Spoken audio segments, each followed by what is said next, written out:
Hi everyone, नमस्कार.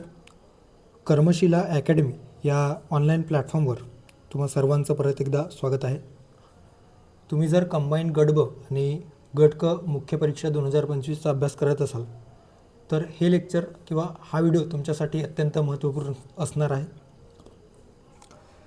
या व्हिडिओपासून किंवा आजपासून आपण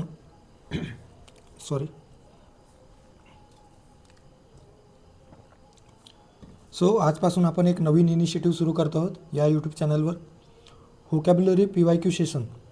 एकंदरीतच मुख्य परीक्षेच्या दृष्टिकोनातून पेपर 1मध्ये मराठी आणि इंग्रजी या दोन्ही विषयाचे 50-50 प्रश्न विचारले जातात. त्यामधील इंग्रजी विषयासाठी जे काही व्होकॅब्युलरी अंतर्गत साधारणतः 12 ते 15 प्रश्न आपल्याला दरवर्षी मुख्य परीक्षेमध्ये दिसतो. त्या अनुषंगाने आपण बरेच जे काही पेड कोर्सेस असतील किंवा इतर जे काही व्होकॅबसाठी आपण करत असतो, मात्र PYQकडे कुठंतरी आपण दुर्लक्ष करताना दिसून येतो. आणि आयोग PYQ बेस्ड जे काही प्रश्न आहेत ते पुढच्या मुख्य परीक्षेमध्ये किंवा मेन्समध्ये मागील PYQच्या आधारावरच जे प्रश्न आहेत ते फ्रेम करत असतो. Okay, not only vocabulary section but जे काही इतर जे काही ग्रामरचे प्रश्न आहेत ते देखील PYQजवर आधार असतो. त्या दृष्टिकोनातून किंवा त्या बाबींचा विचार करून आपण या यूट्यूब चॅनलच्या माध्यमातून व्होकॅब्युलरी PYQ सेशन नावाचं जे काही नवीन सिरीज जे आहे ते आपण आजपासून सुरू करतो आहोत.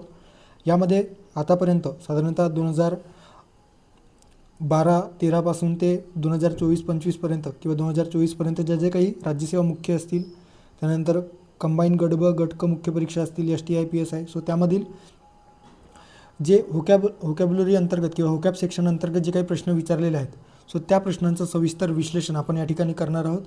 एकंदरीतच तुमचं मुख्य परीक्षा होईपर्यंत आपण हे सिरीज कंटिन्यू करण्याचा जो काही मानस आहे तो आपण ठेवलेला आहे. या लेक्चरमध्ये आपण पहिल्या एपिसोडमध्ये आपण काय बघणार आहोत, सर्वात आधी आपण राज्यसेवा मुख्य परीक्षा कंबाईंड गट ब गट क मुख्य परीक्षेमधील प्रश्नपत्रिकावर आधारित जे काही सेशन आहे ते आपण या ठिकाणी घेऊन आलेलो आहोत. याच्यामध्ये आपण 15 प्रश्न बघणार आहोत. आता 15 प्रश्न साधारणतः जर आपण सेक्शन वाईज बघितलं तर 3 ते 4 प्रश्न वन वर्ड सबस्टिट्यूशनच्या बाबतीत, त्याच्यानंतर इडियम्स फ्रेजेसच्या बाबतीत, त्यानंतर अँटोनिम्स आहे, सिनोनिम्स आणि फ्रेझल वर्ड. असे 5 सेक्शन आपण या ठिकाणी पहिल्या एपिसोडमध्ये किंवा पहिल्या लेक्चरमध्ये बघणार आहोत. आणि येणाऱ्या काही दिवसांमध्ये किंवा पुढच्या लेक्चरमध्ये एकंदरीतच तुम्हा सर्वांचा प्रतिसाद जर व्यवस्थित या सिरीजला मिळालं तर आपण काही होमोनिम्सचे प्रश्न, त्याच्यानंतर स्पेलिंग मिस्टेकच्या बाबतीत प्रश्न आयोग विचारत असतो, ते देखील आपण बघणार आहोत. ओके, एकंदरीतच टू द पॉईंट आणि विविध ग्राफिक्सच्या माध्यमातून किंवा चित्रमय अशा स्वरूपामध्ये जे काही व्होकॅब्युलरी आहे ते आपण समजून घेऊयात. थेट आपण आपल्या लेक्चरला सुरू करूयात. आता हे जे काही लेक्चर सिरीज आहे ते तुम्हा सर्वांसाठी फ्री असणार आहे. याची PDF देखील तुम्हाला फ्री अवेलेबल करून दिली जाईल. तुम्ही काय करायचं आहे तर कर्मशिला अकॅडमी या नावाचं जे काही टेलिग्राम चॅनल आहे ते जॉईन करा. त्या ठिकाणी तुम्हाला या लेक्चरची PDF किंवा या व्हिडिओची PDF त्या ठिकाणी अवेलेबल करून दिली जाईल. ओके, टेलिग्राम जॉईन करण्यासाठी या व्हिडिओच्या डिस्क्रिप्शन बॉक्समध्ये जी काही टेलिग्राम लिंक दिलेली आहे त्याद्वारे तुम्ही ते टेलिग्राम जॉईन करू शकता. ओके, व्हिडिओ आवडल्यास नक्की व्हिडिओला लाईक करा, मित्रांना पण शेअर करा आणि जर नवीन असाल तर या यूट्यूब चॅनलला सबस्क्राईब करा. ओके, आधी याचं नाव द MPSC क्लासमेट होतं, आता ते कर्मशिला अकॅडमी अशा पद्धतीने आपण केलेलं आहे. बघूयात पहिला प्रश्न हा एकंदरीतच वन वर्ड सबस्टिट्यूशन या सेक्शन अंतर्गत विचारलेला प्रश्न आपल्याला दिसून येतो आणि राज्यसेवा मुख्य परीक्षा 2023मध्ये विचारलेला प्रश्न आहे. प्रश्न काय विचारण्यात आलेला आहे तर identify the correct word for the phrase. Okay, काय फ्रेज दिलेला आहे तर a person who lives for pleasure. A person who lives for pleasure म्हणजेच काय तर अशी व्यक्ती जो फक्त आपल्या इच्छा आकांक्षा किंवा आपले जे काही शौक आहेत, शौक म्हणजे काय तर आपली जी भूक आहे तर ती भागवण्यासाठी जगत असते. त्यालाच या ठिकाणी एकंदरीतच त्याविषयी विचारलेलं आहे की त्याला आपण काय म्हणत असतो किंवा कोणत्या कीवर्डने ते डिनोट केले जाते. A person who lives for a pleasure. पर्याय दिलेला आहे हेडोनिस्ट, फॅनेटिक, होमिसाइड, पॅसिफिस्ट. आता चारही पर्यायांचं विश्लेषण आपण या ठिकाणी करूयात. सर्वात आधी हेडोनिस्ट. हेडोनिस्ट म्हणजे काय होतं, तर हेडोनिस्ट म्हणजे सुखवादी आणि विशेषतः नेगेटिव्ह टर्म्समध्ये याचा वापर केला जातो हेडोनिस्टचा.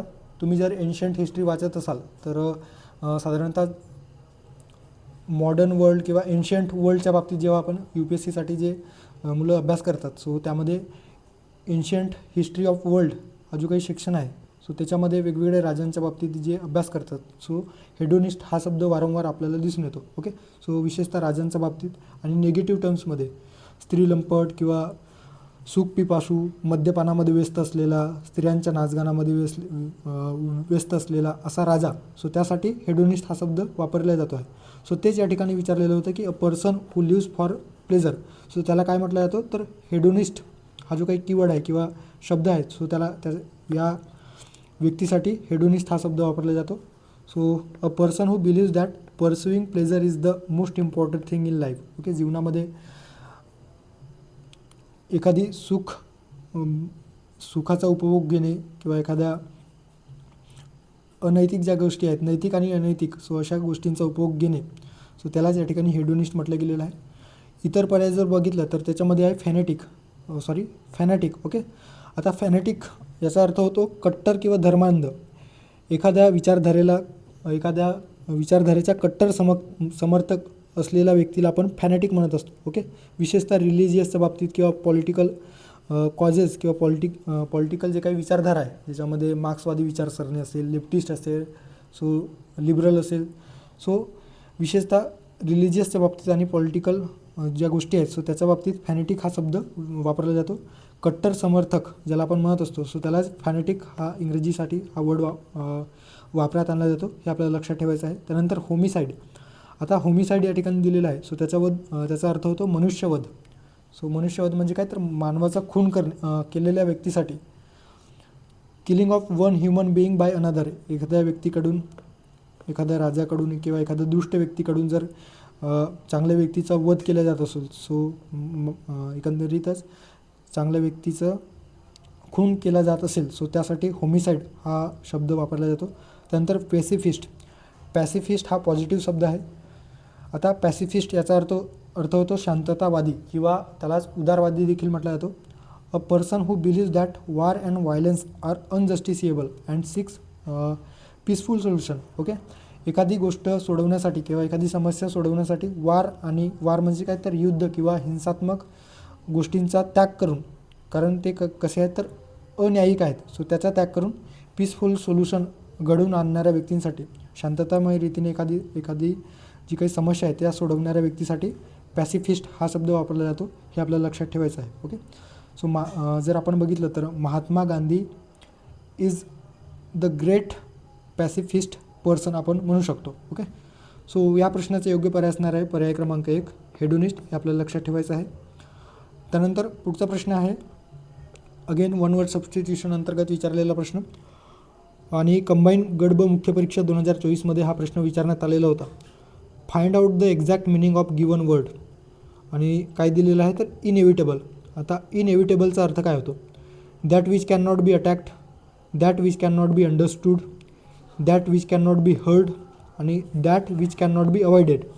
ओके, आता या ठिकाणी या प्रश्नाचं जर आपण योग्य ॲन्सर बघितलं तर त्याचा योग्य पर्याय असणार आहे पर्याय क्रमांक 4 that which can not be avoided. Inevitable याचा अर्थ होतो अटळ. एखादी गोष्टी किंवा एखादा घटक, एखादी बाब आपल्याला टाळता येणे शक्य नसेल, सो त्या गोष्टीसाठी किंवा त्या घटकासाठी आपण काय म्हणत असतो तर इनएव्हिटेबल हा शब्द आपण वापरत असतो. सो अपरिहार्य, त्याला मराठी आणखी पर्याय दिलेला आहे अपरिहार्य. ओके, अपरिहार्य inevitable that means that which can not be avoided, म्हणजे ते टाळू शकत नाही. एखादं संकट आपल्याला ओढवलेलं असेल तर ते आपल्याला फेस करणे अपरिहार्य असते असं आपण म्हणत असतो, म्हणजे काय इनएव्हिटेबल. ओके, त्यानंतर दुसरा जो आपण बघितलेला आहे याच्यामध्ये दिलेला आहे दुसरा ऑप्शनमध्ये दॅट विच कॅन नॉट बी पहिल्याच पर्यायामध्ये जो दिलेला आहे that can not B attack, so त्याला काय म्हटलं जातं इनव्हल्नरेबल, अजेय किंवा अभेय. एखाद्या व्यक्तीवर आपण अटॅक करू शकत नाही, म्हणजे तो कसा अभेद्य आहे, अजेय आहे, त्याच्यावर कोणीही अटॅक करू शकत नाही, कोणीही त्याच्यावर हमला करू शकत नाही. सो त्याला इनवल्नरेबल हा जो काही शब्द आहे तो देखील वापरला जातो. त्यानंतर दुसरा आहे that which can not be understood, म्हणजे एखादी गोष्ट समजत नसेल किंवा समजायला जड जात असेल तर त्याला आपण काय म्हणत असतो, तर इंग्रजीमध्ये इनकॉम्प्रिहेन्सिबल. सो इंग्रजीमध्ये काय म्हटलं जातं, तर इनकॉम्प्रिहेन्सिबल म्हणजेच आकलनापलीकडची गोष्ट. सो हे लक्षात ठेवायचं आहे, that which can not be understood. त्यानंतर तिसरा पर्याय दिलेलं होतं that which can not be heard. Okay, ऐकायला न येणे. सो ते आपण काय म्हणत असतो, तर इनऑडिबल. ओके, ऑडिबल आणि इनऑडिबल हे जे काही शब्द प्रयोग जे आहेत ते विशेषतः लेक्चरच्या संदर्भात किंवा कॉलेजमध्ये किंवा आपण जे काही क्लासेसमध्ये हे इनऑडिबल असे विचारले जातो. ऑडिबल, अम आय ऑडिबल म्हणजे माझा आवाज येतो का. सो ऑडिबल आणि इनऑडिबल म्हणजे इनऑडिबलचा अर्थ होतो that which can not be heard, हे लक्षात ठेवायचं आहे. आणि इनएव्हिटेबल याचा अर्थ होतो अटळ किंवा अपरिहार्य, म्हणजे एखादी गोष्ट टाळता येणे शक्य नसेल. So the thing that which can not be avoided. So पर्याय क्रमांक 4 या प्रश्नाचं योग्य पर्याय असणार आहे. इझी प्रश्न होता. त्यानंतर प्रश्न क्रमांक 3 आहे choose the word to define the following sentence. आता या ठिकाणी सेंटेन्स दिलेला आहे. सो त्याला या सेंटेन्सला डिफाईन करणारा एक वर्ड आपल्याला शोधायचा आहे. आणि अगेन कंबाईंड गडब मुख्य परीक्षा 2024मध्ये विचारण्यात आलेला प्रश्न आहे. One who eats too much. एखादी व्यक्ती, एक अशी व्यक्ती जी खूप खाते. ओके, सो या सेंटेन्समध्ये किंवा ह्या सेंटेन्सला आपण इंग्रजीमध्ये त्यासाठी वर्ड कुठला यूज केला जातो किंवा कोणता वर्ड यूज केला जातो असा प्रश्न या ठिकाणी विचारण्यात आलेला आहे. One who eats too much. Glutton, hungry, अँशियस, हिपोक्रॅटिक किंवा हिपोक्रिट. ओके, किंवा हायपोक्रिट ज्याला देखील हायपोक्रिट देखील म्हटला जातो. सो ग्लुटन, हंग्री, एन्शियस आणि हायपोक्रिट. ओके, आता याचा योग्य पर्याय असणार आहे पर्याय क्रमांक 1 ग्लुटन. ओके, सो ग्लुटन याचा अर्थ होतो हावरट किंवा खादाड. ओके, सो तुम्ही जवळपास आपल्या आसपासच्या परिसरामध्ये बघतच असाल की एखादी व्यक्ती शरीराने चांगली जाड असणारी व्यक्ती किंवा जाडच नाही पण जास्त खाणारी व्यक्ती. सो त्या जास्त खाणाऱ्या व्यक्तीला आपण इंग्रजीमध्ये त्यासाठी कोणता वर्ड यूज केला जातो, तर ग्लुटन. ओके, खादाड, जे आपण मराठीमध्ये आपल्या भाषेमध्ये खादाड किंवा हावरट. One who eats too much that is called glutton. So या प्रश्नाचे योग्य पर्याय असणार आहे पर्याय क्रमांक 1 ग्लुटन. हंग्री, भुकेलेल्या व्यक्तीसाठी. Filling a need for a food, भुकेलेल्या व्यक्तीसाठी आपण वापरत असतो. अँशियस म्हणजे चिंतातूर किंवा काळजीत असणारा. Feeling worried or nervous. Okay, so त्याला अँशियस. एन्झायटी ज्याला आपण म्हणत असतो. सो अँशियसपासूनच एन्झायटी हा शब्द बनलेला आहे. त्यानंतर हिपोक्रसी जे आपण म्हणत असतो. हिपोक्राईट म्हणजे याचा अर्थ होतो ढोंगी. एखादी व्यक्ती जशी आहे तशी न दाखवता त्यापेक्षा वरचढ असण्याचा जेव्हा भाव तो दाखवत असतो त्या व्यक्तीवरून, सो त्याला हिपोक्रॅट किंवा हिपोक्राईट देखील म्हटलं जातो. सो हे लक्षात ठेवायचं, ढोंगी व्यक्ती. A person who pretends to have virtue they do not possess. Okay, so एखादी तात्विक गोष्ट किंवा तत्त्वज्ञान अशी व्यक्ती तत्त्वज्ञान दाखवत असते, ॲक्च्युअलमध्ये त्यात तो तत्त्वज्ञानी व्यक्ती असतो का, तर नसतो. सो त्यालाच या ठिकाणी हिपोक्राईट हा जो शब्द आहे तो वापरला जातो, हे आपल्याला लक्षात ठेवायचं आहे. त्यानंतर पुढे जाऊयात. पुढचा जो प्रश्न आहे तो अगेन वन वर्ड सबस्टिट्यूशन अंतर्गत विचारण्यात आलेला प्रश्न. Teetotaller. आता teetotaller is a person who. आता टी टोटलर हा शब्द कशासाठी यूज केला जातो. अगेन कंबाईंड गडब मुख्य परीक्षा मागच्या वर्षी विचारण्यात आलेला प्रश्न मागच्या मुख्य परीक्षेमध्ये. Okay, so teetotaller takes alcoholic drinks. दुसरा पर्याय आहे it's all kinds of food. तिसरा आहे ड्रिंक्स टू मच. आणि चौथा पर्याय आहे अबस्टेन फ्रॉम अल्कोहॉलिक ड्रिंक्स. आता टी टोटलरसाठी तुम्ही या ठिकाणी हा इमेज बघा, सो तुमच्या लक्षात येईल. कोणीतरी त्याला ड्रिंक ऑफर करतो, ओके, अल्कोहॉलिक ड्रिंक, आणि तो नाही किंवा नकार देतो आहे. सो त्या व्यक्तीला आपण काय म्हणत असतो, टी टोटलर.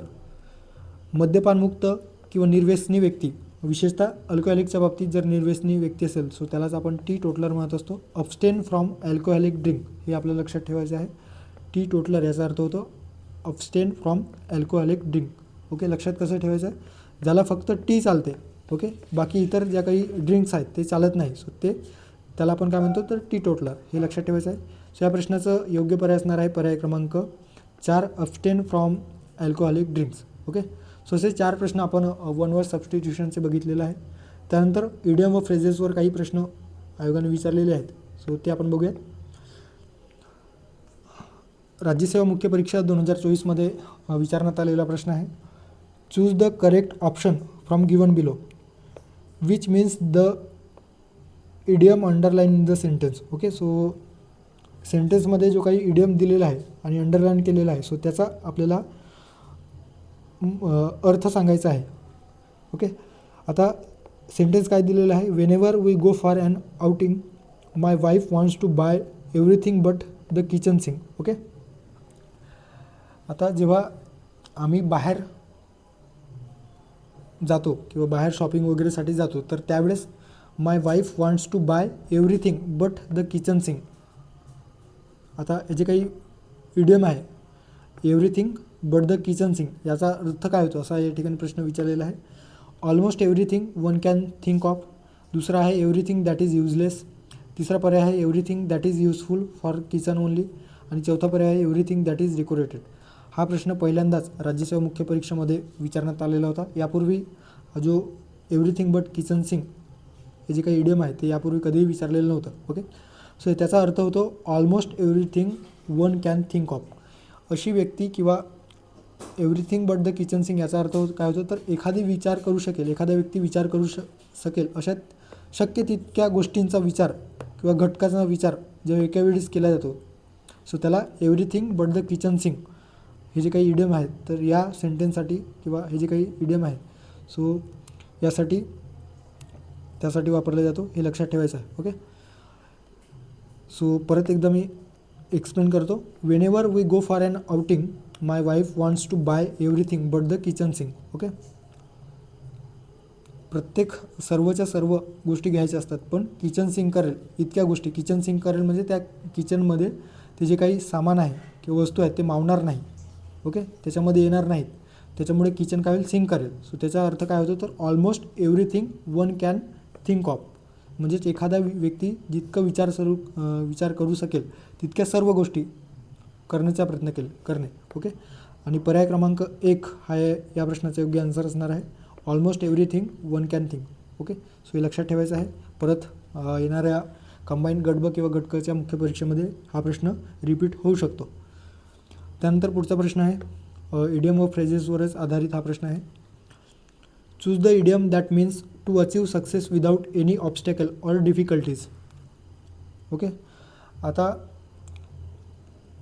यामध्ये आपल्याला विचारलेला आहे, सेंटेन्स दिलेला आहे, त्याचा अर्थ दिलेला आहे आणि त्या अर्थाचा इडियम कुठला आहे असा प्रश्न या ठिकाणी विचारण्यात आलेला आहे.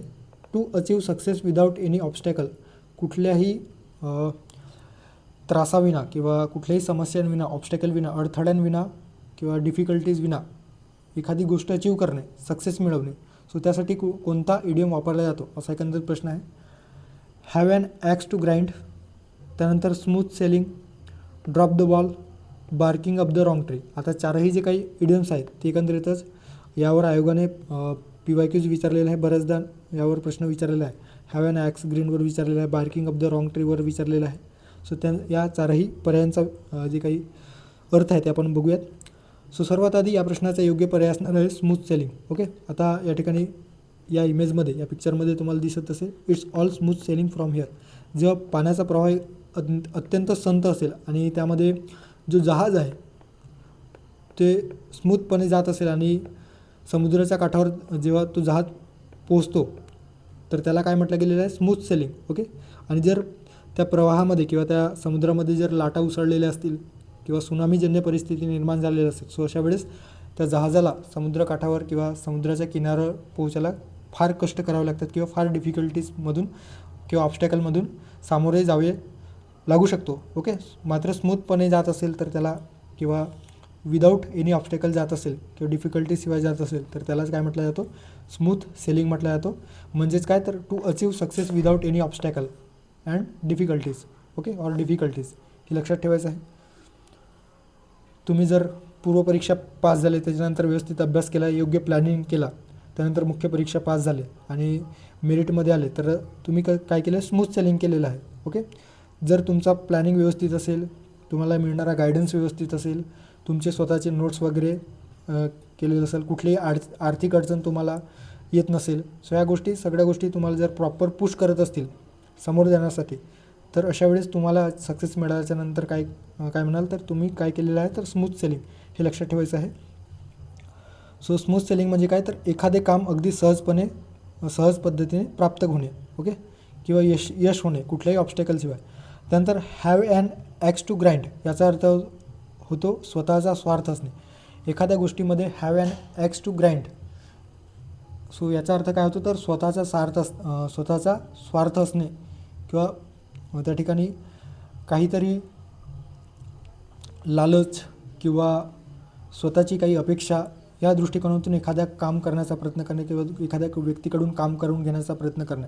So that is called have an axe to grind हे लक्षात ठेवायचं. त्यानंतर ड्रॉप द बॉल, चूक करणे किंवा संधी गमावणे, ओके. परीक्षेच्या बाबतीत देखील आपण ड्रॉप द बॉल हे जे काही इडियम आहे त्याचा वापर करू शकतो.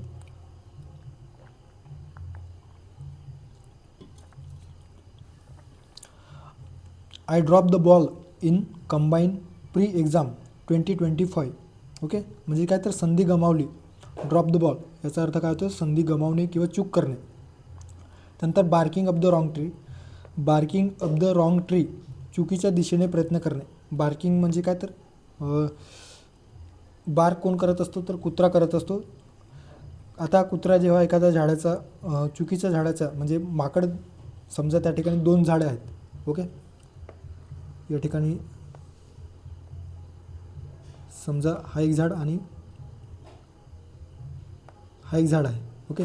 सो या ठिकाणी जर माकड बसलेला असेल आणि माकड या ठिकाणी बसलेला आहे आणि कुत्रा या झाडावर जर भुंकत असेल तर barking of the wrong tree म्हणजे काय तर चुकीच्या दिशेने प्रयत्न करत आहे, okay.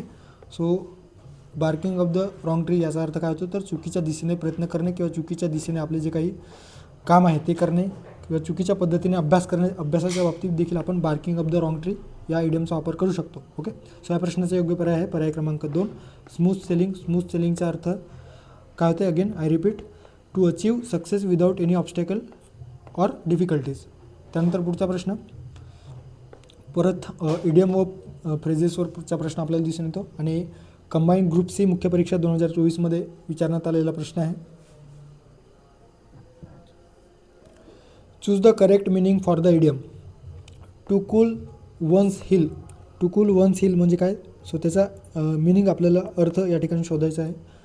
To close the chapter, to walk on the heels, त्यानंतर to remain in comfortable position, wait or be kept waiting, okay.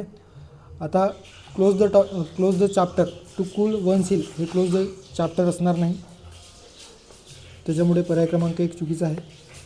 To walk on the हिल्सचा काही संबंध नाही. या ठिकाणी इडियम्स किंवा जे काही म्हणी आहेत त्याचा आपण शब्दशः अर्थ घेत नाही, ओके. सो त्या म्हणीच्या माध्यमातून वेगळंच काहीतरी दुसरा अर्थ त्या म्हणीमध्ये सांगण्याचा प्रयत्न केलेला असतो. To walk on the hills हे चुकीचं आहे. त्यानंतर to remain in a comfortable position हे देखील असणार नाही. तर टू कूल वन्स हिल्स याचा अर्थ होतो वेट, एखाद्या व्यक्तीसाठी वेट करणे किंवा वाट पाहत बसणे, किंवा बी केप्ट वेटिंग एखाद्याला वाट पाहण्यास लावणे, ओके. वाट पाहण्यास लावणे म्हणजे काय तर त्याला वेटिंग करण्यास भाग पाडणे. वेटिंग फॉर समवन किंवा केप्ट वेटिंग, वाट पाहत बसणे एखाद्या व्यक्तीची, ओके. आता समजा एखाद्याला नगरवरून पुण्याला जायचं असेल, सो एखादी ए नावाची व्यक्ती त्या ठिकाणी पुण्याला पोहोचली आणि बी नावाची व्यक्ती समजा नगरलाच असेल, सो ए नावाची व्यक्ती त्या बीचा वेट करेल. That's call cool your hills किंवा कूल वन्स हिल. सो वाट पाहणे हे आपल्याला सहज या ठिकाणी लक्षात ठेवायचं आहे. वेटिंग फॉर समवन किंवा केप्ट वेटिंग, ओके. सो पर्याय क्रमांक 4 या प्रश्नाचं योग्य पर्याय असणार आहे. त्यानंतर पुढचा प्रश्न इडियम व फ्रेजेसवर आधारित चौथा प्रश्न असणार आहे. What is the meaning of the phrase to grease the palm. आता to grease the palm, to massage, to clap, to bribe, to stress. आता ग्रीज द पाम म्हणजे काय तर आपला जो तळ हात असतो तर त्यात तळ हासाला काहीतरी लावणे किंवा घासणे, सो याला ग्रीज द पाम जर शब्दशः याचा अर्थ घेतला तर. मात्र या ठिकाणी ग्रीज द पाम याचा अर्थ होतो टू ब्राईब किंवा लाच देणे. ओके, मराठीमध्ये लाच देणे. सो ग्रीज समवन पाम, समजा एखादी व्यक्ती आहे, रामू सेंटेन्समध्ये जर यूज करायचं झालं तर Ramu grease the palm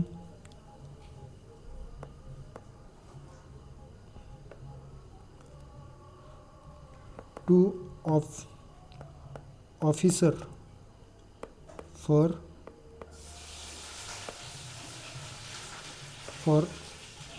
for the job for his son.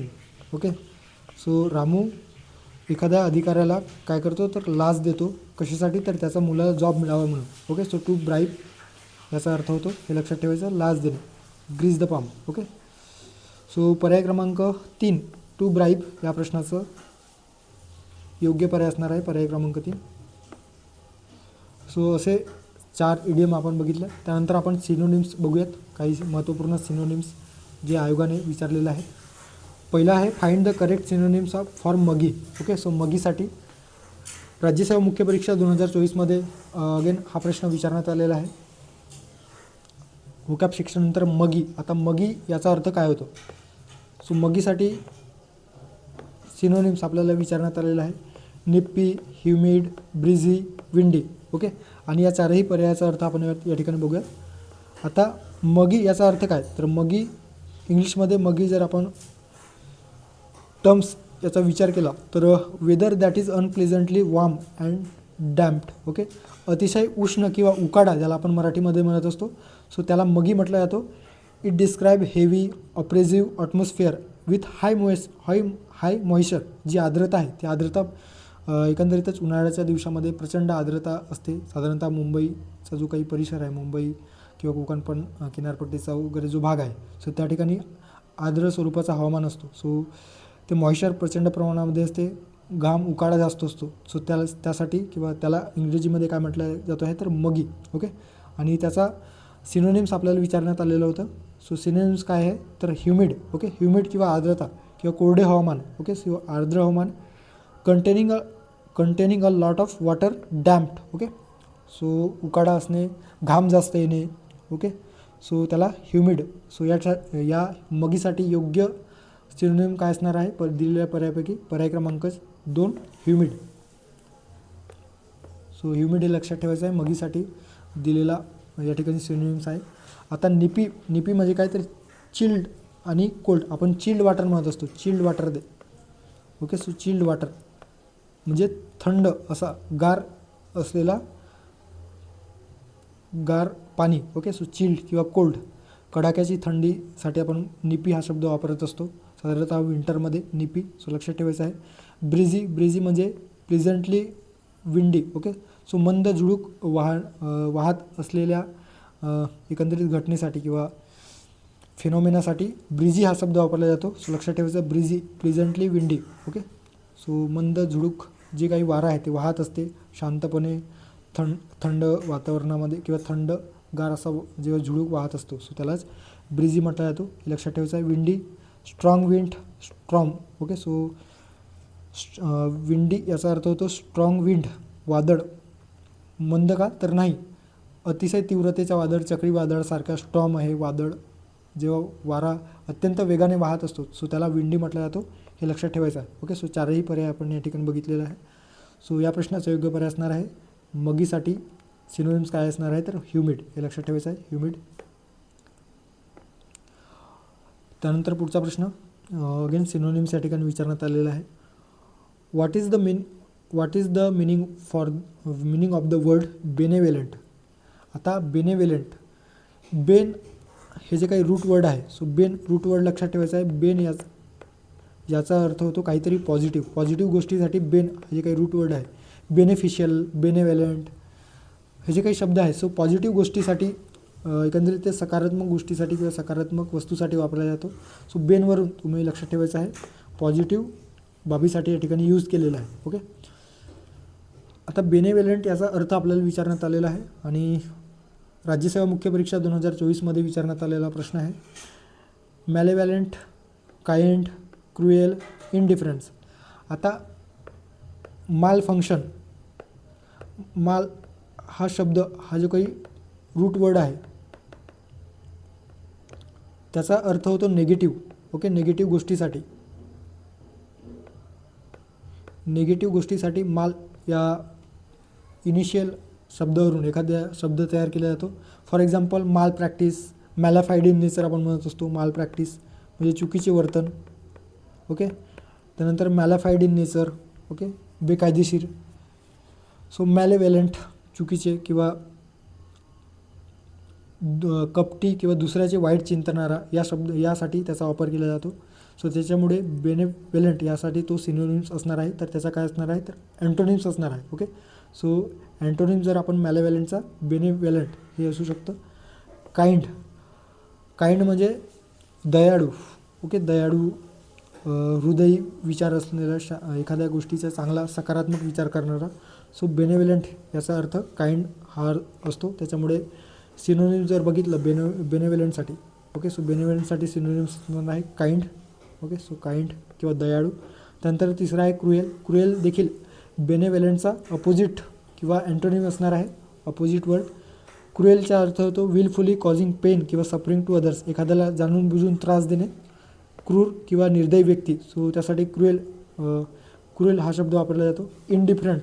आता इंडिफरन्स किंवा इंडिफरंट याचा अर्थ होतो having no particular interest or sympathy किंवा अनकन्सर्न, एखाद्या बाबतीत न पॉझिटिव्ह न सकारात्मक गोष्टीच्या बाबतीत त्याचा विचार म्हणजेच काय तर एखादी व्यक्ती अशी असते ज्याला योग्य काय आणि अयोग्य काय हे जेव्हा कळत नसेल, सो त्या व्यक्तीसाठी आपण इंडिफरंट किंवा तटस्थ किंवा उदासीन हा जो शब्द आहे तो आपण मराठीमध्ये यूज करत असतो. सो लक्षात ठेवायचं आहे. इंडिफरंट याचा अर्थ होतो having no particular interest or sympathy, unconcern. Okay. ज्याला कोणत्याही गोष्टीविषयी कन्सर्न नाही आहे. सो आपल्याला विचारलेलं होतं बेनेव्हलंट आणि बेनेव्हलंट या शब्दाचा किंवा यासाठी योग्य सिनोनिम असणार आहे काइंड. ओके. पर्याय क्रमांक 2 या प्रश्नाचं योग्य पर्याय असणार आहे. आणि मेलेव्हलंट किंवा मॅलेव्हलंट जे आहे आणि क्रुएल हे याचे अँटोनिम्स किंवा अपोजिट वर्ड असणार आहे. त्यानंतर पुढचा प्रश्न आहे अगेन सिनोनिम्सवर विचारण्यात आलेला प्रश्न. या ठिकाणी मॅलिस. ओके. सो मॅलाइस किंवा मॅलिस यासाठी एकंदरीतच आपल्याला सिनोनिम्स विचारण्यात आलेला आहे. Choose the synonym of underline word. At the time of my retirement I do not have malice towards my colleagues. Okay. So माझ्या रिटायरमेंटच्या वेळी मी कोणत्याही व्यक्तीबाबतीत मॅलेस हे जे काही नेचर आहे ते नव्हतो किंवा कलिगच्या बाबतीत जे काही त्या एखाद्या व्यक्तीसंदर्भात हे बोललं जातो आहे आणि ती व्यक्ती जेव्हा रिटायरमेंट होत होती तर अशा वेळेस कोणत्याही त्या ऑफिसात किंवा त्या कार्यालयामध्ये असणाऱ्या त्याच्या कलिग्सविषयी किंवा सहकाऱ्यांविषयी कुठलाही आकस किंवा कपट किंवा दुष्टपणा हे जे काही भाव आहे ते नव्हते, अशा पद्धतीच्या स्टेटमेंट या ठिकाणी दिलेलं आहे. सो मॅलाइस याचा अर्थ काय होतो तर इंटेन्शन, डिझायर टू इविल किंवा इल विल किंवा बिटरनेस, थोडक्यात आकस, द्वेष, कपट किंवा दुष्टपणा हे मॅलाइस या शब्दाचा अर्थ होतो. सो हे लक्षात ठेवायचं आहे. ओके. आकस असणे, द्वेष असणे एखाद्या व्यक्तीविषयी किंवा कपट किंवा दुष्टपणाचे जी काही भावना आहे सो त्याला मॅलाइस किंवा मॅलिस इंग्रजीमध्ये म्हटलं जातो आहे. ओके. आणि यासाठी आपल्याला सिनोनिम्स विचारलेला आहे. पर्याय दिलेला आहे. पहिला पर्याय आहे अफेक्शन, दुसरा आहे ॲनिमोसिटी, तिसरा आहे लव आणि चौथा आहे डिवोशन. आता दोन पर्याय जे आहेत ते आपण एलिमिनेट करू शकतो जर तुम्ही थोडा फार जरी होकॅपचा याआधी अभ्यास केलेला असेल तर. अफेक्शन म्हणजे एखाद्या व्यक्तीबद्दल जिव्हाळा असणे, प्रेम असणे किंवा आपुलकीची भावना असणे, सो त्याला अफेक्शन म्हटलं जातं. आणि लव किंवा प्रेम. ओके. सो हे दोन पर्याय जे आहेत आपण या ठिकाणी एलिमिनेट करू शकतो कारण आपल्याला सिनोनिम्स विचारलेला आहे. त्यानंतर आहे ॲनिमोसिटी आणि डिवोशन. आता डिवोशन म्हणजे एखाद्या व्यक्तीविषयी, वस्तूविषयी किंवा देवाविषयी आहे, पर्यायाविषयी किंवा देव आहे किंवा व्यक्ती आहे, वस्तू आहे. सो या बाबतीत स्वतःला समर्पण करणे, स्वतःला समर्पित करून देणे, त्या व्यक्तीविषयी निष्ठा असणे. सो त्याला काय म्हटलं जातं इंग्रजीमध्ये? Devotion. Okay. So devotion that means loyalty for hmm a person or activity. Okay. एखाद्या क्रियेविषयी किंवा एखाद्या व्यक्तीविषयी जेव्हा लॉयल्टी असते, एन्थुझियाझम असते, सो त्यालाच या ठिकाणी डिवोशन म्हटलं जातो आहे. सो हे लक्षात ठेवायचं आहे, ज्याला मराठीमध्ये निष्ठा किंवा समर्पण म्हटलं जातं. सो हे देखील असणार नाही. सो तीनही पर्याय जर आपण एलिमिनेट केल्याच्यानंतर आपल्याकडे पर्याय क्रमांक 2 दॅट इज ॲनिमोसिटी. ॲनिमोसिटी याचा अर्थ होतो शत्रुत्वाची किंवा वैर असण्याची भावना असणे, आकस असणे. Strong hostility or ill. Strong hostility or ill that means malice. Okay. So malice या शब्दाचा सिनोनिम्स काय असणार आहे? समानार्थी शब्द ॲनिमोसिटी. हे लक्षात ठेवायचं आहे, ॲनिमोसिटी. ओके. पर्याय क्रमांक 2 या प्रश्नाचं योग्य पर्याय असणार आहे. त्यानंतरचा प्रश्न आणि अँटोनिम्सवर विचारण्यात आलेला प्रश्न आहे. राज्यसेवा मुख्य परीक्षा 2024मध्ये विचारण्यात आलेला प्रश्न आहे. Given antonyms of the. Okay. So give antonyms of the following words. Okay. So हे जे काही वर्ड्स दिलेलं आहे, एक्झल्ट आणि इम्बेसाईल. सो एक्झल्ट आणि इम्बेसाईलसाठी अँटोनिम्स किंवा विरुद्धार्थी शब्द कोणते आहेत ते पर्यायातून निवडा, असा एकंदरीत प्रश्न आहे. पर्याय दिलेला आहे. पहिला आहे डिलाईट, लेम्ब्रेन. दुसरा आहे रिजॉईस, बर्ड ब्रेन. तिसरा आहे एक्झर्बरेट, श्रीवड. आणि चौथा पर्याय दिलेला आहे लॅमेंट आणि सेन. ओके. सो अनुक्रमे आपल्याला हे एक्झल्ट आणि इम्बेसाईलसाठी विरुद्धार्थी शब्द या ठिकाणी आपल्याला फाइंड आउट करायचा आहे.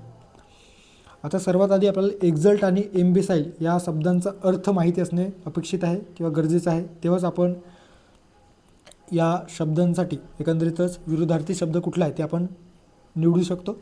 सो एक्झल्ट याचा अर्थ होतो टू फील ग्रेट हॅपीनेस किंवा ट्रेम्फ. ओके. सो अत्यंत आनंद होणे या भावनेसाठी किंवा या गोष्टींसाठी एकंदरीतच या बाबतीत एक्झल्ट हे जे काही कीवर्ड आहे किंवा शब्द आहे तो इंग्रजीमध्ये वापरला जातो. सो लक्षात ठेवायचा, एक्झल्ट याचा अर्थ होतो टू फील ग्रेट हॅपीनेस किंवा ट्रेम्फ, अति आनंद होणे. ओके. सो एक्झल्टचा अर्थ काय तर एक्झल्ट अति आनंद होणे, अति आनंद होणे.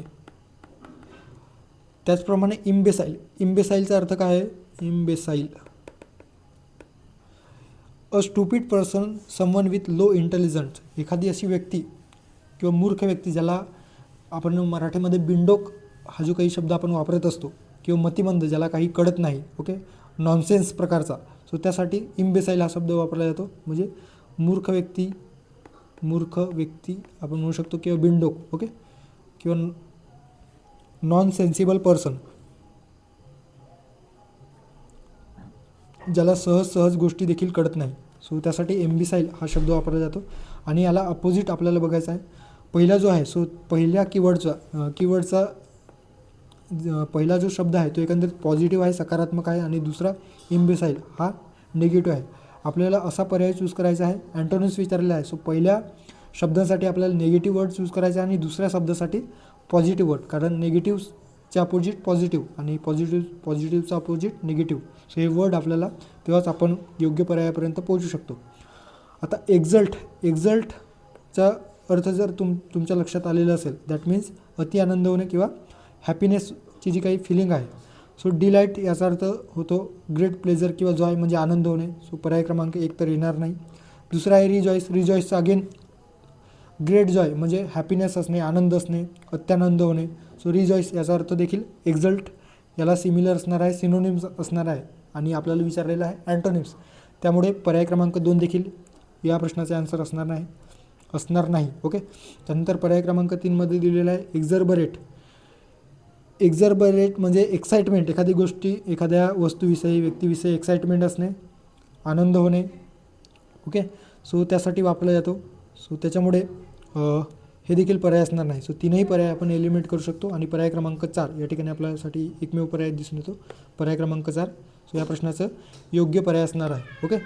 आता या ठिकाणी जे काही कीवर्ड किंवा शब्द दिलेले आहेत, सो याच्यामध्ये जर आपण बघितलं पर्याय, तर पर्यायामध्ये आपल्याला काय दिसून येतं? डिलाईट. आता डिलाईट हे बघितलं, याच्यामध्ये ग्रेट प्लेजर ऑर जॉय, आनंद किंवा हर्ष होतो. लेम ब्रेन. आता लेम ब्रेन म्हणजे काय तर स्टुपिड पर्सन. इम्बेसाईलचा सिनोनिम्स असणार आहे आणि आपल्याला अँटोनिम्स विचारलेला आहे. सो लेम ब्रेन याचा अर्थ होतो इम्बेसाईल. इम्बेसाईल या शब्दाला सिनोनिम असणार आहे स्टुपिड पर्सन म्हणजे मूर्ख व्यक्ती. ओके. त्यानंतर दुसऱ्या पर्यायामध्ये रिजॉईस दिलेलं होतं आणि रिजॉईसचा अर्थ होतो to feel or show great joy म्हणजे आनंद व्यक्त करणे, खूप आनंदित असणे. ओके. सो आनंद व्यक्त करणे, सो रिजॉईस. आणि बर्ड ब्रेन याचा अर्थ होतो अ person who is not very smart म्हणजे स्मार्ट नसणे किंवा मूर्ख किंवा अक्कल नसलेला. ओके. इन शॉर्ट आपण काय म्हणू शकतो, अक्कल नसलेला किंवा बिंडोक व्यक्ती. सो त्यासाठी बर्ड ब्रेन हा शब्द यूज केला जातो. हा देखील सिनोनिम्स असणार आहे या शब्दांसाठी. एक्झर्बरेट आणि श्रीवड. आता एक्झर्बरेट म्हणजे काय तर exuberate to show a lot of excitement or energy. एखाद्या व्यक्तीविषयी असेल किंवा वस्तूविषयी किंवा एखाद्या बाबतीत अतिशय आनंद होऊन किंवा एक्साइटमेंट असणे एखाद्या व्यक्तीविषयी किंवा वस्तूविषयी. सो ते देखील एकंदरीतच एक्झल्टच्या सिनोनिम्स आहे असं आपण म्हणू शकतो. आणि श्रीवडचा अर्थ होतो sharp power of judgement, clever. Having sharp power and power of judgement आणि क्लेवर म्हणजे हुशार व्यक्ती. या ठिकाणी एम्बेसाईल जे काही शब्द आहे सो त्याला अपोजिट या ठिकाणी अँटोनिम्स आहे, मात्र एक्झर्बरेट हे सिनोनिम्स आहे, त्याच्यामुळे हे देखील पर्याय येणार नाही. लेमेंटचा अर्थ होतो दुःख. ओके. शोक करणे किंवा दुःख व्यक्त करणे. Lament that means to express grief, sorrow or regret. Okay. Grief, sorrow, regret हे लॅमेंट किंवा जे काही दुःख याविषयी जे काही शब्द आहेत सो यांना समानार्थी असणार आहे. सो ग्रीफ, शॉरो, रिग्रेट, लॅमेंट हे सिमिलर शब्द आहे, समानार्थी शब्द आहे. आणि आपल्याला एक्झल्टचं विचारलेलं आहे. एक्झल्टचा अपोजिट आहे लॅमेंट. या ठिकाणी पर्याय क्रमांक 4मध्ये दिलेला आहे लॅमेंट. आणि सेन याचा अर्थ होतो सेन ऑफ साऊंड माइंड म्हणजे अतिशय हुशार व्यक्ती, चाणक्य व्यक्ती, ज्याला सगळ्या गोष्टी व्यवस्थित कळतात. सेन्सिबल अँड रॅशनल जो विवेकी व्यक्ती आहे, समंजस आहे, तात्विक बाबतीत तात्विक गोष्टी जो करत असतो किंवा तात्विक ज्ञान आहे. सो अशा व्यक्तीसाठी सेन हा जो काही कीवर्ड आहे तो वापरला जातो. सो इम्बेसाईल हे जे काही निगेटिव्ह वर्ड आहे सो यासाठी पॉझिटिव्ह वर्ड सेन आपल्याला मिळालेला आहे. आणि लॅमेंट याचा अर्थ दुःख म्हणजे निगेटिव्ह घटक आहे आणि निगेटिव्ह शब्द आहे आणि एक्झल्ट हा पॉझिटिव्ह. अशा पद्धतीने अँटोनिम्स आपल्याला विचारलेला आहे आणि पर्याय क्रमांक 4मध्ये या प्रश्नाचं योग्य आन्सर दिलेलं आहे लॅमेंट आणि शेन. ओके. पण एक्झल्ट आणि इम्बेसाईल या शब्दांचा अर्थ कळालं तेव्हाच अशा स्वरूपाचा जो प्रश्न आहे तो आपण सॉल्व्ह करू शकतो. त्यानंतरचा प्रश्न अगेन अँटोनिम्सवर प्रश्न विचारण्यात आलेला आहे. Choose the appropriate antonyms of the petulance. Okay. So petulance या शब्दासाठी अँटोनिम्स हा जो काही शब्द आहे तो आपल्याला या ठिकाणी फाइंड आउट करायचा आहे. आता पेटुलन्स या इमेजवरून किंवा चित्रावरून तुमच्या लक्षात आलेलं असेल. पेटुलन्स याचा अर्थ होतो the quality of being childishly sulky or bad tempered म्हणजे काय तर चिडखोरपणा, चिडचिड करणारा, उतावळेपण जास्त असणारा. ओके. किंवा किरकिर कटकट करणारा व्यक्तीसाठी पेटुलन्स हा शब्द वापरला जातो. सो हे लक्षात ठेवायचं. पेटुलन्स हा शब्द किटकिट करणारा, the quality of irritated person किंवा irritated person for unimportant things. So त्यासाठी पेटुलन्स वापरला जातो. हे लक्षात ठेवायचं आहे. रागात असलेल्या व्यक्तीसाठी पेटुलन्स शब्द वापरला जातो. आणि आपल्याला याचा अँटोनिम्स विचारलेला आहे. पर्याय दिलेला आहे ग्रम्पीनेस, वॉस्पिसनेस, अमिएबिलिटी, पिविशनेस. ओके. सो पिविशनेस, अमिएबिलिटी, वॉस्पिशनेस, त्याच्यानंतर आहे ग्रम्पीनेस. ओके. आता आपल्याला अँटोनिम्स विचारलेला आहे. आता ग्रम्पीनेस याचा अर्थ काय होतो तर बॅड टेम्पर्ड किंवा इरिटेबल जे काही कुरकुर करणाऱ्या व्यक्तींचा किंवा चिडखोर स्वभाव असणाऱ्या व्यक्तींसाठी ग्रम्पीनेस हा शब्द वापरला जातो. त्याच्यामुळे हे देखील याचा पेटुलन्सचा सिनोनिम्स असणार आहे. पेटुलन्ससाठी ग्रम्पीनेस हा सिनोनिम्स असणार आहे. वॉस्पिनेस हा देखील सिनोनिम्स असणार आहे. त्याचा अर्थ काय होतो तर the quality of irritated or cross एखाद्या व्यक्तीला क्रॉस करणे, इरिटेटेड करणे किंवा त्रास देणे. ओके. सो त्यासाठी वॉस्पिसनेस हा जो काही शब्द आहे तो इंग्रजीमध्ये वापरला जातो. तिसरा पर्याय दिलेला आहे ॲमिएबिलिटी. ओके. सो ॲमिएबिलिटी याचा अर्थ काय होतो तर the quality of friendly and pleasant manner एखाद्या व्यक्तीविषयी प्रेमळपणा किंवा उदार भावना व्यक्त करणे. So that is called amiability. Okay. So amiability किंवा ॲमिबिलिटी जे तुम्ही प्रोनाऊन्स करू शकत असाल ते. Okay, so amiability. आणि तेच या ठिकाणी या प्रश्नाचं योग्य आन्सर असणार आहे. सो पेटुलन्सचा अपोजिट काय असणार आहे तर ॲमियाबिलिटी. काइंड पर्सन, काइंड आहे. ओके, त्यानंतर बेनेवलेंट, अगेन बेनेवलेंट या ठिकाणी असणार आहे. सो हे जे काही शब्द आहेत ते पेटुलन्सला अपोजिट असणार आहे. सो तेच आपल्याला अँटोनिम्स विचारलेलं होतं आणि या प्रश्नाचा योग्य पर्याय आहे पर्याय क्रमांक 3 ॲमिएबिलिटी. ओके, हे लक्षात ठेवायचं आहे. आणि चौथा पर्याय दिलेला आहे, चौथा पर्याय जो पिविशनेस दिलेला आहे. सो पिविशनेस याचा अर्थ देखील एकंदरीतच किरकिर करणारा व्यक्ती किंवा कटकटपणा करणारा व्यक्ती, दॅट मीन्स इरिटेटेड पर्सनसाठी वापरण्यात आलेला आहे. सो पर्याय क्रमांक 3 ॲमिएबिलिटी हा अँटोनिम्स आहे कोणाचा तर पेटुलन्सचा. हे लक्षात ठेवायचं आहे. ओके, सो ॲमिएबिलिटी अँटोनिम्स आणि पिविशनेस हे सिनोनिम्स आहे या पेटुलन्ससाठी. सो पर्याय क्रमांक 3 या प्रश्नाचं योग्य पर्याय असणार आहे. त्यानंतर पुढचा प्रश्न देखील अँटोनिम्सवर विचारण्यात आलेला आहे. सो एकंदरीतच 3 सिनोनिम्स आणि तीन जे अँटोनिम्स आहेत ते आपण बघितलेलं आहे किंवा या ठिकाणी बघतो आहोत. सो असे 6 सिनोनिम्स आणि अँटोनिम्सचे प्रश्न आपण या ठिकाणी घेतलेले आहे. आता the word exotic stand in an antonymous relationship with the word. आता आपल्याला या ठिकाणी जो कीवर्ड दिलेला आहे, कोणता कीवर्ड दिलेला आहे एक्झोटिक. एक्झोटिक या शब्दाला किंवा हा शब्द जो आहे तो रिलेशनशिप याचा अँटोनिमस रिलेशनशिप आपल्याला विचारलेला आहे आणि खाली पर्याय दिलेला आहे. कंबाईन गडब मुख्य परीक्षा 2024मध्ये विचारण्यात आलेला प्रश्न. एन्थुजियास्टिक, एक्साइटिंग, इंडिजिनस आणि इम्प्लिसिट. सर्वात आधी आपल्याला माहिती असणे गरजेचे आहे की एक्झोटिक याचा अर्थ होतो काय, तरच आपण या प्रश्नाचा आन्सर करू शकतो किंवा देऊ शकतो. आता एक्झोटिक याचा अर्थ होतो अपरिचित व्यक्ती, नवखा, अनोळखी असलेला. ओके, ओळख नसलेला एक्झोटिक, किंवा त्यालाच इंग्रजीमध्ये जर बघितलं तर स्ट्रेंज पर्सन, एलियन किंवा फॉरेनर, परदेशी व्यक्तीविषयी देखील आपण एक्झोटिक हा शब्द वापरू शकतो. आता याला अँटोनिम्समध्ये विचारलेलं आहे तर एन्थुजियास्टिक असणार आहे का. एन्थुजियास्टिक याचा अर्थ होतो एक्सायटेड, इगर, पॅसिनेट, कीन, झिलस, ॲविड, एन्थुजियस. ओके, सो एन्थ्यूज हे जे काही शब्द आहेत ते एकंदरीत उत्साही, तल्लीन, उत्स्फूर्ती या शब्दांसाठी वापरला जातो एन्थुजियास्टिक. त्याच्यामुळे एक्झोटिक याचा शब्द काही याच्याशी घेणं देणं नाही आहे. सो एन्थुजियास्टिक हे असणार नाही, त्याच्यामुळे अँटोनिम्स किंवा सिनोनिम्स दोन्ही नाही. पर्याय क्रमांक 1 आपण वगळू शकतो. त्याच्यानंतर आहे एक्सायटिंग. एक्सायटिंग अगेन एन्थुजियास्टिकचंच एक सिनोनिम्स आहे. सो एक्सायटिंग म्हणजे काय तर रोमांचक किंवा उत्तेजन, एखाद्या गोष्टीसाठी उत्तेजित करणारे एक्सायटिंग.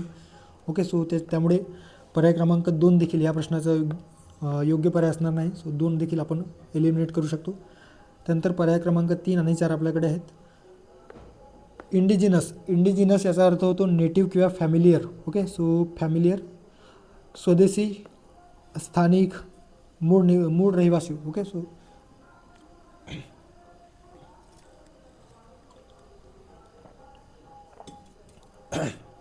सो इंडिजिनस याचा अर्थ काय होतो तर स्वदेशी किंवा स्थानिक, नेटिव्ह गोष्टीच्या बाबतीत आपण इंडिजिनस हा शब्द वापरत असतो. आणि याला अँटोनिम्स एक्झोटिकचा अगदी बरोबर अँटोनिम्स आहे इंडिजिनस. ओके, सो या प्रश्नाचा योग्य पर्याय असणार आहे पर्याय क्रमांक 3 indigenous. So indigenous that means native, familiar. Okay,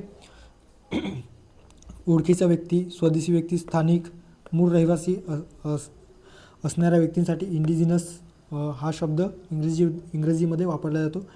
implicit, आता इम्प्लिसिट हे देखील या एक्झोटिकसाठी अँटोनिम्स असणार नाही. इम्प्लिसिट याचा अर्थ होतो hidden meaning. Okay, hidden meaning म्हणजे काय तर अंतर्निहित असलेल्या शब्दासाठी किंवा बाबींसाठी आपण इम्प्लिसिट हा शब्द वापरत असतो. याला इम्प्लिसिटला जर याचा अपोजिट मिनिंग किंवा अँटोनिम विचारले असेल तर एक्सप्लिसिट हा जो काही शब्द आहे तो याला प्रॉपर अँटोनिम्स मिळणार आहे. एक्सप्लिसिट म्हणजे बाहेरून किंवा स्पष्टपणे सूचित करणारा, स्पष्टपणे सुचवणारा. सो एक्सप्लिसिट या अर्थाने आपण त्याचा विचार करू शकतो. मात्र या ठिकाणी एक्झोटिक याचा अँटोनिम्स किंवा विरुद्धार्थी काय असणार आहे तर इंडिजिनस. पर्याय क्रमांक 3 या प्रश्नाचं योग्य पर्याय असणार आहे. ओके. त्यानंतर या लेक्चरमधील शेवटचा प्रश्न, फ्रेझल वर्बवर एक प्रश्न विचारलेला आहे आणि कट या कट या शब्दापासून सुरुवात होणारे जे काही फ्रेझल्स वर्ब आहे ते सर्व फ्रेझल्स वर्ब आपण या ठिकाणी घेणार आहोत, जे आतापर्यंत वेगवेगळ्या परीक्षांमध्ये विचारलेलं आहे. Okay. The government must cut down it's expenditure. Okay. सरकारने त्याचं एक्सपेंडिचर काय केलं पाहिजे, खर्च काय केलं पाहिजे, असं या ठिकाणी कट डाऊन याचा अर्थ अभिप्रेत अर्थ काय असणार आहे. ऑप्टेन मिळवल्या पाहिजे, इन्क्रीज म्हणजे वाढवल्या पाहिजे, रेड्यूस कमी केला पाहिजे, स्टॉप बंद केला पाहिजे. सरकारने खर्च आपला जो काही खर्च आहे गव्हर्नमेंट खर्च सरकारी खर्च तर स्टॉप केला पाहिजे का, तर नक्कीच नाही. स्टॉप हे जे काही शब्द आहेत या ठिकाणी आपण अप्रोप्रिएट बसत नाही. सो त्यामुळे कट डाऊन यासाठी स्टॉप हा शब्द असणार नाही. इन्क्रीज आहे का, तर इन्क्रीज हे देखील कट डाऊन याचा अर्थ होतो कमी करणे, रिड्यूस करणे. ओके. सो इन्क्रीज म्हणजे वाढवणे, सो हे देखील असणार नाही. ऑप्टेनमध्ये एखादी गोष्ट मिळवणे, ओके, प्राप्त करणे, सो प्राप्त करणे देखील असणार नाही. ओके. आता इन्क्रीज मंदीच्या काळामध्ये तुटीचा अर्थ भरणा करून गव्हर्नमेंट काय करत असतो तर आपल्या खर्चामध्ये वाढ करत असतो, जेणेकरून जास्तीत जास्त मागणी वाढावी आणि त्या तुलनेत एकंदरीतच रोजगाराला चालना मिळेल. म्हणजेच काय तर मागणी पूर्ण करण्यासाठी पुरवठा सक्रिय होईल आणि उत्पादन वाढीला चालना मिळेल आणि त्यातून लोकांना रोजगार मिळेल. सो यासाठी आपण जे काही एक्सपेंडिचर आहे गव्हर्नमेंट एक्सपेंडिचर, सो ते मंदीच्या काळामध्ये काय करत असतो सरकार, तर इन्क्रीज करत असतो. ओके. सो हे देखील या ठिकाणी असणार नाही. कट डाऊन याचा अर्थ होतो कमी करणे किंवा रिड्यूस करणे. सो पर्याय क्रमांक 3 कट डाऊन या फ्रेजसाठी एकंदरीतच कट डाऊन हे जे काही फ्रेझल वर्ब आहे ते कमी करण्यासाठी वापरला जातो, त्यामुळे पर्याय क्रमांक 3 या प्रश्नाचं योग्य पर्याय असणार आहे. आता कटवरून कट ॲक्रॉस याचा अर्थ होतो to take a shorter route. एखादे समजा ए आणि बी हे जे काही अंतर आहे सो 10 किलोमीटर आहे सरळ स्ट्रेट गेलं तर, आणि या ठिकाणी जर आपल्याला पोहोचायचं आहे मात्र आपल्याला जर हा सेकंड रस्ता शॉर्टकट रस्ता माहीत असेल आणि त्यासाठी फक्त 8च किलोमीटर प्रवास किंवा अंतर पार करावं लागत असेल, सो आपण काय केलेलं आहे या ठिकाणी तर कट ॲक्रॉस केलेलं आहे. ओके. बाय रोड किंवा स्ट्रेट रस्त्यानं न जाता आपण कट ॲक्रॉस करून शॉर्ट जे काही रूट आहे शॉर्टर रूट ते घेतलेलं आहे. दॅट मीन्स कट अक्रॉस केलेलं आहे. सो लक्षात ठेवायचं कट अक्रॉस म्हणजे काय तर to take a shorter route म्हणजे काय तर जवळचा रस्ता घेणे, shortcut. Okay. We cut across the field to save time. Okay. वेळ वाचवण्यासाठी आपण शॉर्टकट घेतलं.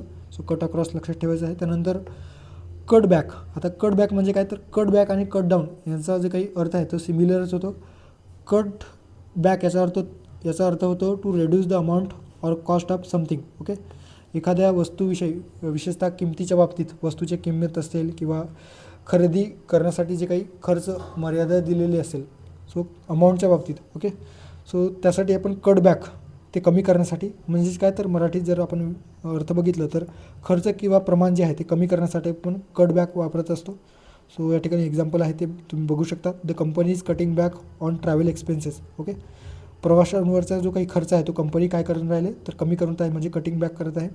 त्यानंतर कट डाऊन जे या ठिकाणी या प्रश्नात विचारलेला आहे. कट डाऊन याचा अर्थ काय होतो तर टू रिड्यूस कन्झम्पशन किंवा टू फेल अ ट्री. खर्च कमी करणे. कन्झम्पशन म्हणजे काय तर उपभोग जे आहे उपभोग खर्च कमी करणे जे गव्हर्नमेंटचा किंवा सार्वजनिक पब्लिक जी काही बॉडीज आहे सो त्यासाठी वापरला जातो. So cut down to reduce consumption. आणि ते एखाद्या झाड तोडण्यासाठी देखील त्याचा वापर केला जातो. एखादी व्यक्ती किंवा एखादी संस्था व्यक्तिगत जो आहे तो झाड तोडत असेल, कंपनी वगैरे झाड तोड मोठ्या प्रमाणामध्ये अलीकडे आपण बातम्यांमध्ये पाहत असतो की मोठ्या प्रमाणामध्ये वृक्षतोड होतो आहे. ओके. सो त्यालाच कट डाऊन या फ्रेझल वर्बने देखील त्याचा ते दर्शवू शकतात to fell a tree. Okay. So लक्षात ठेवायचं आहे. आता एक्झाम्पल काय दिलेलं आहे. You should cut down on sugar for better health. चांगल्या आरोग्यासाठी जे काही साखरेचे जे प्रमाण आहे ते काय केलं पाहिजे कट डाऊन केले पाहिजे म्हणजे काय केले पाहिजे तर कमी केले पाहिजे. ओके. रिड्यूस केले पाहिजे. कट इन म्हणजे टू इंटरप्ट समवन स्पीकिंग. जेव्हा एखादी व्यक्ती मध्ये बोलत असेल तर त्या व्यक्तीला कट करणे किंवा त्या व्यक्तीच्या बोलण्यामध्ये अडथळा आणणे, that means cut in, okay, interrupt करणे. किंवा to pull in front of car, आतमध्ये कारच्या आतमध्ये प्रवेश करणे, so that is cut in, okay. So मध्ये बोलणे, इंटरप्ट करण्यासाठी कट इनचा वापर केला जातो किंवा हे जे काही फ्रेझल वर्ब आहे ते वापरला जातो. कट ऑफ, कट ऑफ म्हणजे टू डिस्कनेक्ट ऑर आयसोलेट. कोरोनाच्या काळामध्ये आपण सर्व जे काही व्यक्ती होतो ते एकमेकांपासून कट ऑफ झालेलं होतं. कट ऑफ म्हणजे काय, तर त्यापासून संपर्क तोडणे किंवा जे कट ऑफ आपण बघत असतो, टू स्टॉप द सप्लाय, हा देखील त्याचा अर्थ होतो. विशेषतः आपण एकंदरीतच निकालाच्या संदर्भात, रिझल्टच्या संदर्भात जेव्हा आपण कट ऑफ किती लागला म्हणजे शेवटचा जो काही आहे तो कितीवर क्लोज कितीवर झाला, यासाठी आपण जे शब्द वापरत असतो, सो ते कुठला फ्रेज आहे तर कट ऑफ, ओके. और electricity was cut off because of the heavy rain, okay. So एखादा पुरवठा साखळी बंद पडण्यासाठी देखील कट ऑफचा वापर केला जातो. सो कट ऑफ हे जे काही फ्रेझल वर्ब आहे ते देखील लक्षात ठेवायचं आहे. त्यानंतर कट आउट, कट आउटचा अर्थ होतो to stop doing or using something, किंवा हा एक अर्थ होतो, आणि to remove by cutting, okay. एखादी गोष्ट किंवा एखादी पद्धत बंद करण्यासाठी कट आउट या शब्दाचा वापर केला जातो, या फ्रेझल वर्बचा. एखादी गोष्ट बंद करणे किंवा एखादी प्रथा बंद करण्यासाठी कट आउट, किंवा कापून काढणे, एखाद्या वस्तूला कापण्यासाठी देखील कट आउटचा वापर केला जातो. न्यूजपेपर कटआउट आपण जे म्हणत असतो, सो ते कटआउट हे न्यूजपेपरच्या बाबतीत म्हणजे जे काही कात्रणे आहेत, सो कात्रण्याच्या बाबतीत आपण बोलत असतो. You need to cut out junk food from your diet, that means तुमच्या जे काही आहार प्रणाली आहे त्याच्यातून जे जंक फूड आहेत, बाहेरील वस्तू, सो त्याचा कटआउट केला पाहिजे. म्हणजे काय, ते बाहेरचे जे काही जंक फूड खाणे आहे ते बंद केलं पाहिजे, असा त्याचा अर्थ होतो कटआउट. नंतर कटअप, कटअपचा अर्थ होतो to cut in small pieces, वेगवेगळ्या छोट्या छोट्या भागांमध्ये तुकडे करणे, ओके. लहान लहान पीसेसमध्ये एखादी गोष्ट विभाजित करणे, that means cut up, okay. So please cut up the vegetables for salad, okay, for the सलादसाठी व्हेजिटेबल्स कट कर, छोट्या छोट्या तुकड्यांमध्ये कट करणे, सो कटअप. सो असे जे काही फ्रेझल वर्ब आहेत कटपासून सुरू होणार ते आपण बघितलं. आणि या प्रश्नाचा कट डाऊन याचा अर्थ काय दिलेला आहे तर रिड्यूस, सो पर्याय क्रमांक 3 या प्रश्नाचं योग्य पर्याय असणार आहे, ओके. सो असे आपण 15 जे काही प्रश्न आहेत ते एकंदरीतच मागच्या वर्षी जे काही कंबाईन मुख्य परीक्षा गट ब, गट क आणि राज्यसेवा मुख्यमध्ये विचारलेले प्रश्न या ठिकाणी घेतलेले आहे. पुढच्या लेक्चरमध्ये आणखी महत्त्वाचे जे काही वोकॅब आहे जे आपल्या येणाऱ्या मुख्य परीक्षेमध्ये रिपीट होऊ शकतात असे प्रश्न घेऊ. व्हिडिओ आवडला असेल तर नक्की व्हिडिओला लाईक करा. एकंदरीतच अल्गोरिदममध्ये आपल्या यूट्यूब चॅनल जे काही शो व्हायला चालना मिळेल.